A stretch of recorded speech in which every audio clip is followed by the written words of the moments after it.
नमस्कार, आप देख रहे हैं हेडलाइंस न्यूज। दिन भर की ताज़ा खबरों के लिए अभी सब्सक्राइब करें, साथ में बेल आइकन भी प्रेस कर लें। खबरों में आगे बढ़ने से पहले वीडियो को लाइक जरूर करें और अपने दोस्तों के साथ ज्यादा से ज्यादा शेयर करें। और आप किस शहर से न्यूज को देख रहे हैं, कमेंट में जरूर लिखें। 1 अक्टूबर से देश में कई बड़े बदलाव होने वाले हैं। इसका असर सीधा आपकी जेब पर पड़ेगा। अगले महीने से इनकम टैक्स देने वाले अटल पेंशन स्कीम में निवेश नहीं कर सकेंगे। जी हां, आपको बता दें कि इसके अलावा 1 अक्टूबर से कार्ड पेमेंट के लिए टोकनाइजेशन सिस्टम लागू हो जाएगा। हम ऐसी 6 बदलाव के बारे में आपको बताने जा रहे हैं। जी हां, आपको बता दें कि 1 अक्टूबर से इनकम टैक्स का भुगतान करने वाले अटल पेंशन योजना का लाभ नहीं ले सकेंगे और 1 अक्टूबर से कार्ड पेमेंट के लिए टोकनाइजेशन सिस्टम भी लागू हो जाएगा। और 1 अक्टूबर से उसके बाद म्यूचुअल फंड में निवेश करने वाले लोगों के लिए नॉमिनेशन डिटेल भी होना जरूरी होगा। और आपको बता दें कि ऐसे मैनेजमेंट कंपनियों को निवेश की जरूरतों के अनुसार फिजिकल या ऑनलाइन मोड में नॉमिनेशन फॉर्म या डिक्लेरेशन फॉर्म का विकल्प भी देना होगा। हरियाणा के फतेहाबाद में रविवार को विपक्षी दलों ने विपक्ष की संयुक्त रैली का आयोजन किया। इस दौरान रैली में आए हुए लोगों ने रविवार को भी एक बार फिर से संबोधित करते हुए एनसीपी चीफ शरद पवार ने किसानों के मुद्दे को लेकर केंद्र की मोदी सरकार को जमकर घेरा। उन्होंने कहा कि केंद्र सरकार ने किसानों से जो वादे किए थे उन्होंने वो अब तक पूरे नहीं किए। पवार ने कहा कि सरकार ने पहला वादा एमएसपी का किया था जो अब तक पूरा नहीं हो पाया। जिन लोगों ने सरकार के खिलाफ आंदोलन किए थे उनके खिलाफ मुकदमे भी किए गए। देश के पूर्व उप प्रधानमंत्री, जी हां, आपको बता दें कि चौधरी देवीलाल की 109वीं जयंती पर रविवार को कई विपक्षी नेता हरियाणा में एक साथ मंच पर आए। इनेलो सुप्रीमो ओपी चौटाला के निमंत्रण पर फतेहाबाद में हुई इनेलो के सम्मान दिवस रैली में भाग लेने के लिए एनसीपी प्रमुख शरद पवार, बिहार के मुख्यमंत्री नीतीश कुमार, बिहार के उप मुख्यमंत्री तेजस्वी यादव, सीएद नेता सुखबीर बादल, माकपा नेता एस येचुरी समेत कई पार्टियों के नेता पहुंचे। उत्तराखंड के अंकिता हत्याकांड को लेकर आक्रोश फैला हुआ है। लोगों के विरोध के बीच एक बार फिर साथ विपक्षी नेताओं ने भी सरकार को घेरा है। अब कांग्रेस महासचिव प्रियंका गांधी ने भी इस मामले की सुनवाई फास्ट ट्रैक कोर्ट में करने की मांग की है। प्रियंका ने ट्वीट पर लिखा है कि उत्तराखंड अंकिता के साथ दिल दहलाने वाली घटना घटी, लेकिन इतनी बड़ी घटना के बाद भी प्रशासन केवल दिखावटी कार्रवाई तक सीमित है। नवरात्रि से त्योहारों की शुरुआत हो रही है। इसके बाद दशहरा और फिर दिवाली आ जाएगी। अगर आप कहीं दूर रहते हैं तो इन त्योहारों के वक्त जरूर घर आना चाहेंगे। हालांकि इस संख्या में काफी ज्यादा इजाफा हो जाता है। ट्रेन की टिकटों के लिए मारामारी शुरू हो जाती है। यात्रियों की सहूलियत को देखते हुए अब रेलवे ने इस फेस्टिवल सीजन में 35 स्पेशल ट्रेन शुरू करने का फैसला किया। हर साल फेस्टिवल सीजन में यात्रियों को ट्रेन की टिकट के लिए लंबी वेटिंग की वजह से परेशान होना पड़ता है। महीने पहले रिजर्वेशन करने भी टिकट कंफर्म नहीं हो पाती है। अगर किसी भी काम को मन लगाकर तल्लीनता से की जाए तो सफलता जरूर मिलती है। ऐसे ही कुछ कर दिखाया है कानपुर के रहने वाले किसान भंवरपाल सिंह ने। आज भंवरपाल सिंह खुद के उगाए हुए आलू देश के अन्य प्रदेशों में बड़े स्तर पर निर्यात करते हैं और बढ़िया मुनाफा कमाते हैं। कानपुर जिले के सरसोल ब्लॉक के महुआ गाँव के रहने वाले भंवरपाल सिंह ने इलाहाबाद हाईकोर्ट वकालत छोड़ खेती की शुरुआत की थी।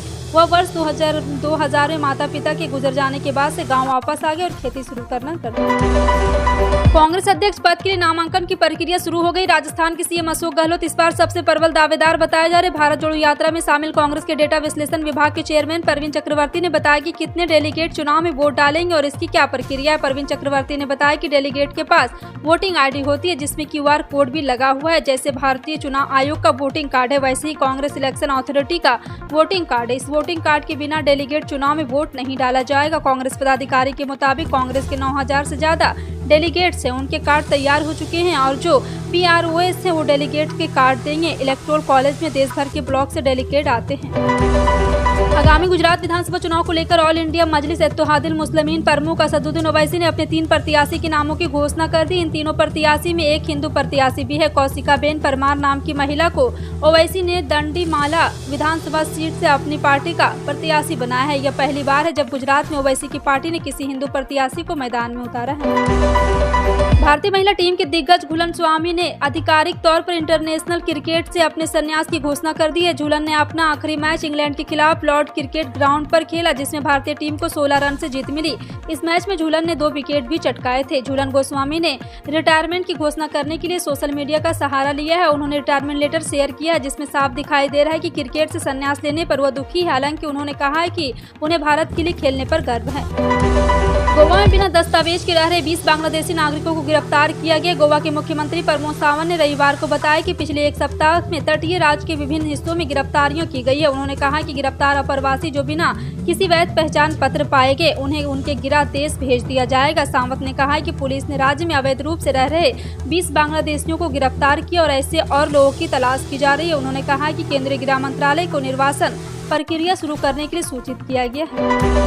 केंद्र सरकार लोगों तक ज्यादा से ज्यादा आयुष्मान कार्ड पहुंचाने की तैयारी कर रही है। केंद्रीय स्वास्थ्य मंत्री मनसुख मांडविया ने रविवार को कहा है कि आयुष्मान प्रधानमंत्री जन आरोग्य योजना के तहत रोजाना 10 लाख आयुष्मान भारत कार्ड बांटने का लक्ष्य है। रविवार को उन्होंने प्रधानमंत्री जन आरोग्य योजना के 4 साल और आयुष्मान भारत डिजिटल मिशन कार्यान्वयन के 1 वर्ष पूरा होने पर आरोग्य मंथन 2022 का उद्घाटन किया। उन्होंने कहा कि देश में अभी तक 19 करोड़ लाभार्थियों के पास आयुष्मान भारत कार्ड है। राष्ट्रपति द्रौपदी मुर्मू के प्रेस सचिव अजय कुमार सिन्हा का कार्यकाल 2 साल बढ़ाकर 25 सितंबर 2024 तक कर दिया गया है। अजय कुमार सिंह को जुलाई में पद के लिए 2 साल का विस्तार दिया गया था। उसका कार्यकाल रविवार को समाप्त हो रहा था। कैबिनेट की नियुक्ति समिति ने राष्ट्रपति के प्रेस सचिव के रूप में सिंह के कार्यकाल में अनुबंध के आधार पर 26 सितंबर 2022 से 25 सितंबर 2024 तक 2 साल की और अवधि तक बढ़ाने की मंजूरी दे दी है। केंद्रीय गृह मंत्रालय पॉपुलर फ्रंट ऑफ इंडिया पर बैन लगाने की तैयारी कर रहा है। देश भर में 22 सितंबर को एनआईए और ईडी ने पीएफआई के मौजूदा ठिकानों पर छापेमारी की थी। इसके बाद जांच एजेंसी द्वारा जो सबूत इकट्ठा किए गए हैं उनके आधार पर केंद्रीय मंत्रालय इस पर बैन लगाने की तैयारी में है। सूत्रों के अनुसार बैन लगाने के पहले गृह मंत्रालय के अधिकारी पूरी तैयारी कर लेना चाहते हैं ताकि अगर बैन को चुनौती दी जाए तो उनका पक्ष कमजोर न पड़े। प्रधानमंत्री नरेंद्र मोदी ने मन की बात 93वें एपिसोड को संबोधित किया। इस दौरान पीएम मोदी ने चंडीगढ़ हवाई अड्डे का नाम बदलने का ऐलान किया। पीएम मोदी ने कार्यक्रम के दौरान कहा, 28 सितंबर को अमृत महोत्सव का विशेष दिन आ रहा है। इस दिन हम भारत माँ के वीर सपूत भगत सिंह की जयंती मनाएंगे। हमने एक महत्वपूर्ण निर्णय लेते हुए यह तय किया है कि चंडीगढ़ एयरपोर्ट का नाम अब शहीद भगत सिंह के नाम पर रखा जाएगा। इसकी लंबे समय से प्रतीक्षा थी। उत्तर कोरिया ने रविवार को अपने पूर्वी समुद्र की एक और छोटी दूरी की बैलिस्टिक मिसाइल देगी। उसके इस मिसाइल को टेस्ट में इलाके में तनाव बढ़ गया है क्योंकि एक अमेरिकी विमानवाहक पोत उत्तर कोरिया के बढ़ते परमाणु खतरे के जवाब में संयुक्त सेनाभ्यास के लिए दक्षिणी कोरिया की ओर बढ़ रहा है। दक्षिणी कोरिया के ज्वाइंट चीफ्स ऑफ स्टाफ ने बताया कि उत्तर कोरिया के पश्चिमी शहर ताइकोन से लॉन्च की गई मिसाइल ने उत्तर कोरिया के पूर्वी तट में समुद्र में गिरने से पहले क्रॉस कंट्री उड़ान भरी है। दक्षिणी कोरिया की सेना ने तुरंत इस मिसाइल के बारे में और ब्यौरा जारी नहीं किया।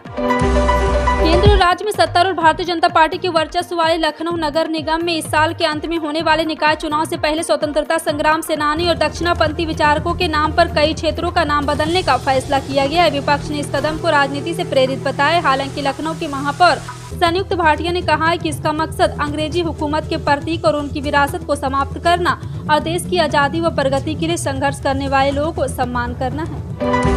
ईरान में हिजाब विरोध प्रदर्शन लगातार जारी है। हिजाब विरोधी प्रदर्शन में कई लोगों की जानें भी जा चुकी, सैकड़ों लोग घायल हैं, लेकिन सरकार और प्रदर्शनकारी टस से मस नहीं हो रहे। बढ़ते विरोध प्रदर्शन को देखते हुए ईरानी सरकार ने देश में इंटरनेट बंद कर दिया। अब ईरानी अधिकारियों ने इसकी जानकारी दी है।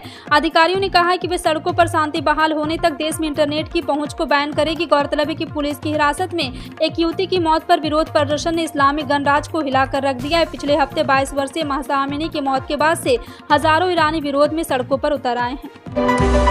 राष्ट्रपति द्रौपदी मुर्मू विभिन्न कार्यक्रमों में शामिल होने के लिए 26 से 28 सितंबर तक कर्नाटक के दौरे पर रहेगी। राष्ट्रपति भवन ने रविवार को एक बयान जारी कर यह जानकारी दी। बयान में कहा गया कि पद ग्रहण करने के बाद राष्ट्रपति मुर्मू का यह पहला कर्नाटक दौरा होगा। राष्ट्रपति भवन ने बताया कि वह सोमवार को मैसूरू में दशहरा उत्सव का उद्घाटन करेंगे। इसके बाद वो उसी दिन हुबली धारवाड़ नगर निगम द्वारा आयोजित पौरा सन्माना सम्मान समारोह में शामिल होंगे। देश में एक बार फिर किसान लामबंद होने जा रहा, जिसके तहत कर्ज माफी एमएसपी गारंटी कानून को लेकर 26 नवंबर को दिल्ली हरियाणा स्थित सिंधु बॉर्डर पर किसान एक बड़ी महासभा के तौर पर लामबंद होने जा रहे। संयुक्त किसान मोर्चा अराजनैतिक ने अपने बैनर तले किसानों का यह महासभा बुलाने का फैसला लिया। इस संबंध का फैसला रविवार को बेंगलुरु में आयोजित संयुक्त किसान मोर्चा अराजनैतिक की बैठक में लिया गया। 26 नवंबर 2020 को ही किसानों ने 3 कृषि कानून के खिलाफ आंदोलन शुरू किया गया था। कांग्रेस में अध्यक्ष पद का चुनाव होने वाले, इसके लिए बाकायदा नोटिफिकेशन जारी हो गया है। कांग्रेस के वरिष्ठ नेता और अलाकमान विश्वसनीय नेता अशोक गहलोत मुख्य दावेदार है, लेकिन सबसे बड़ा सवाल कि अशोक गहलोत के इस्तीफे के बाद राजस्थान का सीएम कौन बनेगा। गहलोत ने कहा है कि अलाकमान ही इसके लिए फैसला लेगा, लेकिन सोशल मीडिया पर सचिन पायलट का नाम ट्रेंड कर रहा है। अंतर्राष्ट्रीय बाजार में कच्चे तेल की कीमतों में भारी गिरावट दर्ज की जा रही है। ऐसे में लोगों को भारी गिरावट दर्ज देखते हुए एक बार फिर से सस्ते पेट्रोल डीजल की इंतजार है। रविवार की सुबह ही 6 बजे देश में प्रमुख तेल कंपनी जैसे भारत, इंडियन ऑयल और हिंदुस्तान पेट्रोलियम ने पेट्रोल डीजल के प्राइस जारी कर दिए। आज भी तेल कंपनियों में पेट्रोल और डीजल के प्राइस में किसी तरह का बदलाव नहीं किया गया है। विश्वव्यापी महामारी कोरोना वायरस के संक्रमण का संकट इस कदर पैर पसारे हुए हैं कि यह हर दिन नए लोगों को अपना शिकार बना रहा है, जिसके कारण अभी तक कई लोग इस घातक वायरस से संक्रमित हो चुके हैं। साथ ही कोरोना से मरने वालों की संख्या भी हर दिन सामने आ रही। तो जी हां, आपको बता दें कि कोरोना वायरस के नए मामले की ताजा रिपोर्ट हर दिन केंद्रीय स्वास्थ्य एवं परिवार कल्याण मंत्रालय की ओर से साझा की जाती है। आपका इन सभी खबरों पर क्या कहना है, कमेंट सेक्शन में टाइप करके जरूर बताएं। इसी तरह की पल पल की अपडेट जानने के लिए जुड़े रहें आप अपने हेडलाइंस न्यूज के साथ। मिलते हैं अगली बड़ी खबर में, तब तक के लिए जय हिंद।